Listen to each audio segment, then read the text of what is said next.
Muy buen día, ¿cómo Buen están día. Hola, ustedes? Rubén. Bien. Hola Denis, Buen día, buen hola día. Nico, hola Agustín. 24 de marzo, ¿qué te dice? Bueno, lo que supongo le dirá a todos los argentinos y después cada uno lo interpreta a su manera.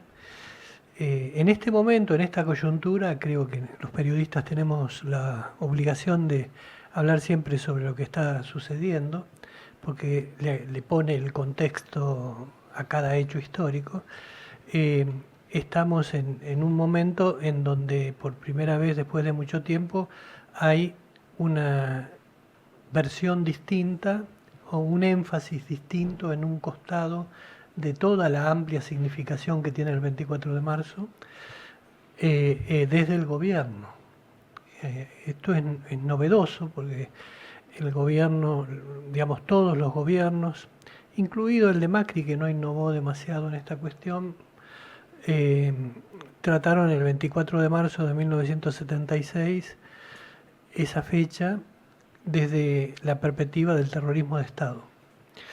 Y en esta ocasión el gobierno de Javier Milei lo aborda con énfasis en el terrorismo de guerrillero, ¿no? En el terrorismo de las organizaciones que precisamente cuestionaban el rol dictatorial del Estado, incluso antes del golpe de Estado, antes del 24 de marzo. Y hoy escuché a varios referentes de La Libertad Avanza con esa línea, ¿no? El spot que hizo el gobierno eh, y después esa línea acrecentada y desarrollada por distintos referentes sobre la cantidad de víctimas que cobró la guerrilla, sobre la cantidad de atentados, la cantidad de bombas que se pusieron, etcétera, ¿no? Así que este 24 de marzo para mí es un ejemplo más de cómo pesa la historia en los argentinos todavía a la hora de hacer política concreta. Y evidentemente el gobierno ve conveniente, porque hay que hablar de conveniencia, no es del todo sincera la política nunca. Hay una conveniencia que es enfatizar lo contrario a lo que se vino haciendo durante todos estos años, de la misma manera que se utilizó esta práctica en la economía y en cada una de las medidas que ha tomado el gobierno de Javier Milei desde que asumió en diciembre del 2023. Entonces, para vos es procedimental, digamos, esta discusión o el eje de esta discusión, ¿no? Es marcar el punto de diferenciación o distinción con espacios políticos que ocuparon el poder o la centralidad del poder. Eso dentro del contexto político actual que estamos en un año electoral. Eh, Después la significación personal que puede tener el 24 de marzo es mía, es personal, eh, pero yo tengo mi propia historia que es distinta sutilmente por lo menos a la de todos los demás. En el año 76 concretamente yo estaba haciendo el servicio militar en San Martín de los Andes y, y el golpe de Estado, digamos, ya sabíamos que venía. Antes de entrar a la colimba yo había militado en contra del golpe de Estado que se venía desde el 1975 en adelante. Era referente estudiantil y, y militado particularmente en defensa de la democracia y en contra del golpe de Estado. Esa significación me quedó tan fuerte a mí al ver nuestro fracaso y cómo el golpe de Estado efectivamente se daba y todo lo que trajo después como consecuencia, que la mantengo hasta el día de hoy, digamos, en el tema que creo que es sustancial. Este día debe refrescarse el tema de que no hay situación ninguna posible dentro de Argentina que amerite romper el orden institucional. Y creo que eso es lo que destaca y lo que une. Después cada uno podrá tener un enfoque, porque que hubo terrorismo civil, podemos decir, hubo. Que hubo terrorismo de Estado, hubo. Ponerse a discutir si eran 30.000 o no, me parece una estupidez, realmente. Me parece una estupidez porque así hubiera habido uno solo, suficiente como para que todo este debate esté dado en la misma, prácticamente con los Pero mismos fíjate vos anuncios. que es parte de la discusión que se está dando, Sí, ¿no? En bueno, pero números, es ¿viste? estúpida. Sí. Y en la medida en que sigamos haciendo estupideces, y no enfoquemos lo principal, que creo que es la defensa de la democracia, la defensa irrestricta del Estado de Derecho, de la vigencia de las leyes, de la Constitución, y todo eso conlleva ya de por sí el hecho del respeto a los derechos humanos que está contemplado en las leyes y en la Constitución. No es tan difícil, digamos, que enredarse en esta discusión siempre lleva como oculto, y hay que asumirlo de una vez por todas, el hecho de hacer política en el presente. Hacer política en el presente. La política siempre hace política en el presente. El pasado lo acomoda para el presente. Y la previsión que tiene del futuro también es acomodada a las necesidades del presente. Entonces tenemos que entender que en una democracia hay libertad, hay ejercicio de los derechos de la gente y también hay política. Y la política forma parte de la democracia, pero la política debe ser más honesta, debemos tender a que la política sea menos hipócrita y sobre todo que hable con las intenciones en la mano y no Claro. con intenciones ocultas. Bueno, esto que decís vos de retirar o de quitar o de despojar esa hipocresía que caracteriza la política, se recuerda mucho a Alfonsín por el punto final de la obediencia de vida y no por el juicio a la corte, ni a Menem se lo recuerda por los indultos. Pero me da la sensación que hay otra cuestión más que también en la política ha incidido fuertemente en este periodo del 83 para acá. Antes del 83 quizás estaba naturalizado que se podía matar o morir por ideales políticos. Hoy no está permitido, no está naturalizado que hay que matar por ideales políticos. Y eso me da la sensación de que también es una madurez de la política y también de la consolidación de la democracia. Sí, igual hay sectores políticos que siguen reivindicando la violencia y que el fin justifica los medios. Y dentro de la violencia la vida digamos, es más fácil o más probable que pierdas la vida en un contexto de violencia en un contexto pacífico. Digamos, cada vez que salimos a tirar piedras a la calle, salimos, digo, figurativamente, pues yo no pienso salir a tirar piedras y nunca lo hice, nos ponemos en peligro y se pone en peligro la vida. Puede ser la propia o la que está del otro lado de la piedra que yo tiré. Entonces, esta hipocresía de levantar a Grillo, por ejemplo, ahora como la víctima de la violencia, es una hipocresía que nos daña, nos hace daño a todos. Porque hay que entender que si provocamos una situación de violencia, tenemos nuestro grado de responsabilidad después en lo que ocurra después. Esto sin justificar hasta dónde está permitida y hasta dónde debe permitirse la represión por parte del Estado cuando hay una situación como la que se vivió hace poco en la movilización con los jubilados.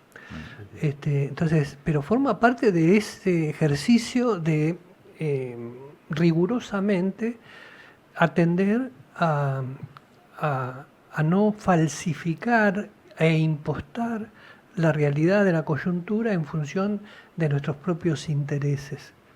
De alguna manera la política lo hace todo el tiempo, pero podría hacerse tranquilamente política sin ese rasgo distorsionador permanente.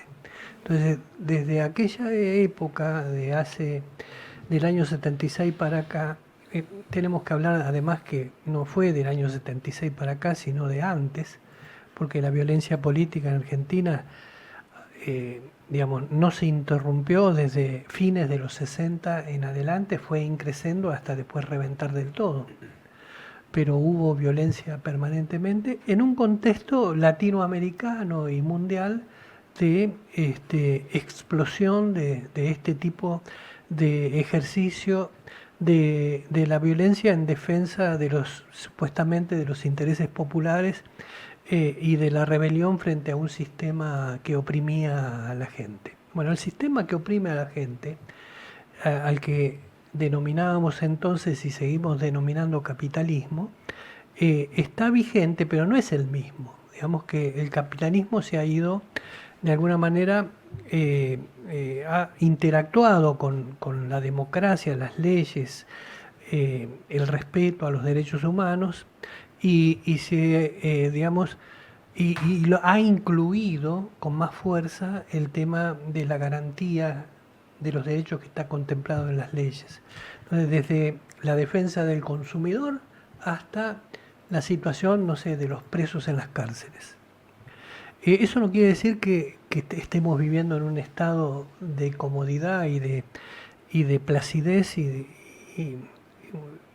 mejora al de hace 30 años en esos aspectos, pero por lo menos se ha trabajado para mejorarlo sin cambiar el sistema de producción económica que tiene mayormente el mundo y el sistema de gobierno, digamos, alineado con la democracia, que consiste básicamente en que la gente elige a sus gobernantes. Entonces, en aquella época se justificaba la lucha armada, por ejemplo, de la misma manera que ahora se la sigue justificando sin cargar tanto las tintas ni andar mostrando ametralladoras. Pero nosotros tenemos una lucha armada en el país. Una lucha armada, por ejemplo, entre el narcotráfico y el resto de la sociedad.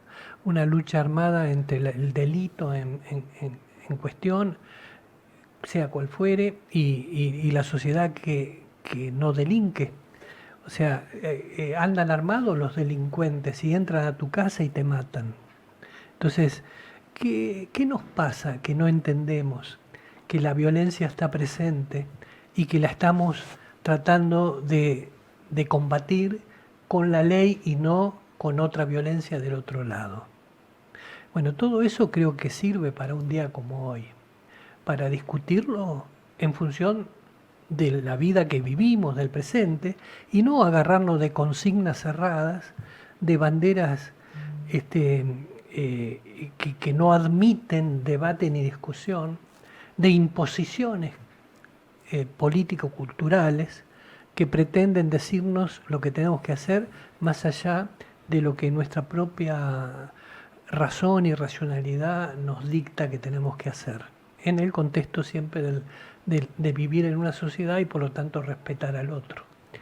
Así que, Agustín, yo atravieso este día con una carga histórica de mi propia vida importante, con recuerdo siempre apesadumbrado por los compañeros que perdimos en esa época y las secuelas que quedaron, y también con una mirada muy amplia que entiende esto, que tengo que entenderlo desde el presente y no quedarme con los pies metidos adentro de una fosa que siempre va a estar abierta. Es interesante esto, ¿no? Porque hay discusiones que todos los años se plantean, ¿no? Y este año tienen otra significación. Y el rol de periodistas hace que tengamos que estar atentos a esa discusión y a las argumentaciones de unos y otros. Y esas argumentaciones pueden generar más o menos reacciones. Hay un cambio de inflexión ahí en esa discusión, porque el poder está ahora en en otro espacio político. Sí, sí, por eso este contraste que ofrece el gobierno desde el spot que eligió y desde el discurso de sus principales referentes, estén o no en el gobierno, tampoco, no me parece bien a mí, digámoslo claro. Me parece que están haciendo política nada más. Entonces están levantando lo contrario de lo que el kirchnerismo ha levantado hasta ahora. Pero entendámoslo, no es el apego a la verdad el que lo lleva, sino el apego a la conveniencia de un año electoral en el que quieren ganar las elecciones. Entonces, tenemos que saber que en la sociedad argentina hay mucha gente que agarra este mensaje y dice, por fin alguien que empieza a decir lo que realmente pasó, ¿no? Aunque no sea lo que realmente pasó. Es muy difícil saber lo que realmente pasó. La verdad absoluta, claro. Después de tanto tiempo. Yo lo viví. Los que tenemos más de 70 años lo vivimos. Algunos desde un lado, otros desde el otro, algunos con más participación, otros con menos. Yo rescato por eso el hecho de la defensa de la democracia, porque hace todos estos años y en 1976 lo que estaba en el foco del centro de la cuestión política era si respetábamos las instituciones o las hacíamos mierda. La mayoría de la sociedad en ese momento eligió que era mejor destruir las instituciones, porque tuvo respaldo el golpe militar del 76.